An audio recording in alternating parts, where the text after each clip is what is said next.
Hi friends, welcome to city hills. ഞാനിതാ കണ്ണൂരിൽ നിന്നും ഡൽഹിയിലേക്ക് യാത്ര പുറപ്പെട്ടു.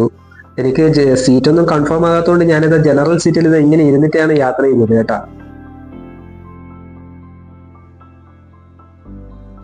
ഞാനിതാ ഇപ്പൊ കണ്ണൂരിൽ 6:45 മംഗള ലക്ഷദ്വീപ് വണ്ടിക്ക് വേണ്ടിയിട്ട് വെയിറ്റ് ചെയ്യുകയാണ്. അത് എന്റെ വണ്ടി ഇങ്ങനെ വന്നുകൊണ്ടിരിക്കുന്നു.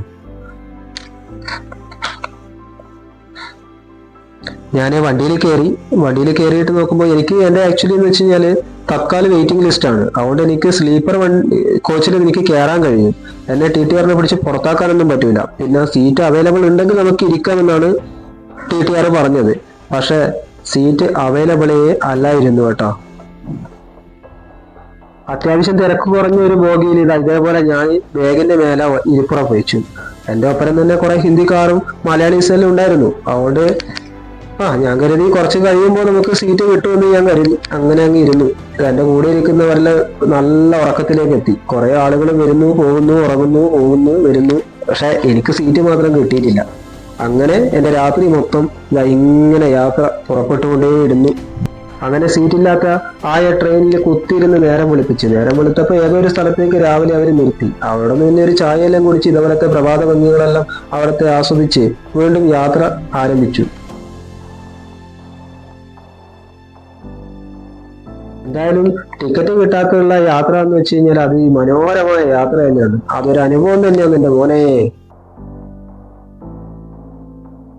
വടാപ്പാവ് വടാപ്പാവ് വടാപ്പാവ് എന്ന് പറഞ്ഞിട്ട് ഒച്ച കേൾക്കുമ്പോൾ തന്നെ നമുക്ക് മനസ്സിലാവും ഹിന്ദി നാട്ടിലെത്തിയത്. ഇനിയിപ്പം മൊത്തം വടാപ്പാവ് തന്നെ. വടാപ്പാവും അങ്ങനെയുള്ള എന്തെല്ലോ സാധനങ്ങളെല്ലാം ആയിട്ട് ഇവരിങ്ങനെ നടന്നു നിൽക്കുന്നുണ്ട്. നമുക്കതൊന്നും വായിലേക്ക് ടേസ്റ്റ് ചെയ്യാൻ പോലും പറ്റുന്നില്ല. കാരണം അത്രയും രസമില്ലാത്ത രീതിയിലുള്ള, രുചിയില്ലാത്ത രീതിയിലുള്ള ഭക്ഷണങ്ങളാണ് അവര് തരുന്നത്. അതുകൊണ്ട് തന്നെ അടുത്തായിട്ട് എന്തെങ്കിലുമൊക്കെ സ്വീറ്റ്സ് കാര്യങ്ങളൊക്കെ വരുന്നത് നോക്കിയാണെങ്കിൽ ഇരുന്നു. പിന്നെ അതിമനോഹരമായ കുറെ കാഴ്ചകൾ നമുക്ക് കാണണമെങ്കിൽ ഇതേപോലെ തന്നെ നമ്മൾ ആ ഒരു ഡോറിന്റെ അടുത്ത് തന്നെ ഇരിക്കണം. അങ്ങനെ ഇരുന്ന് ദൂരക്കാഴ്ചകളൊക്കെ കാണുന്നതിന്റെ ഒരു സുഖം അത് വേറെ തന്നെയാണ് കേട്ടോ. പിന്നെ ഡോറിന്റെ അടുത്ത് ഇരുന്നിരുന്ന് താഴെ വീണ് കഴിഞ്ഞാൽ ഞാൻ ഇതിന് ഉത്തരവാദിയൊന്നുമല്ല. പക്ഷെ അതൊരു അനുഭവമാണെന്നുള്ള രീതിയിൽ ഞാൻ പറഞ്ഞു എന്ന് മാത്രം. ഡൽഹിക്ക് തൊട്ടടുത്തുള്ള മധുര ജംഗ്ഷനൊക്കെ എത്തിയപ്പോഴാണ് എനിക്ക് സീറ്റ് കിട്ടിയത്. അങ്ങനെ സീറ്റൊക്കെ കിട്ടി ഇങ്ങനെ ഇരുന്നപ്പോൾ വരുന്നു നല്ല അടിപൊളി ഗാനങ്ങളൊക്കെ പാടിയിട്ട് ഒരു അമ്മച്ചി. നല്ല അടിപൊളി പാട്ടൊക്കെ പാടുന്ന ഒരുപാട് ട്രെയിൻ ഗായകരൊക്കെ ഉണ്ട് കേട്ടോ ഇവിടെ. നമുക്ക് നല്ല ഗാനങ്ങളൊക്കെ ആസ്വദിച്ച് ഇങ്ങനെ യാത്ര ചെയ്യാം. ഒരു രസം തന്നെയാണ്.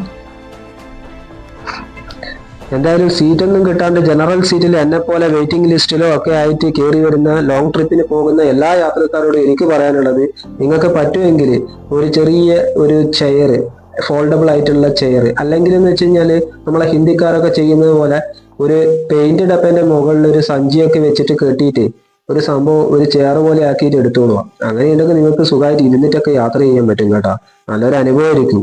പിന്നെ ഇതെല്ലാം തന്നെയല്ലേ ലൈഫ്. ഇങ്ങനത്തെ ചില അനുഭവങ്ങൾ നമുക്ക് വേണ്ടേ ജീവിതത്തിന്. എപ്പോഴും സുഖങ്ങളൊക്കെ ആയാൽ മതിയാ. അങ്ങനെ ഞാൻ നിസാമുദ്ദീൻ റെയിൽവേ സ്റ്റേഷനിൽ എത്തി. ഇനി എന്റെ ഡൽഹി യാത്രകളായിരിക്കും. അത് നിങ്ങൾക്ക് ഈ ചാനലിലെ കൂടി എൻജോയ് ചെയ്യാവുന്നതാണ് കേട്ടോ. ബൈ.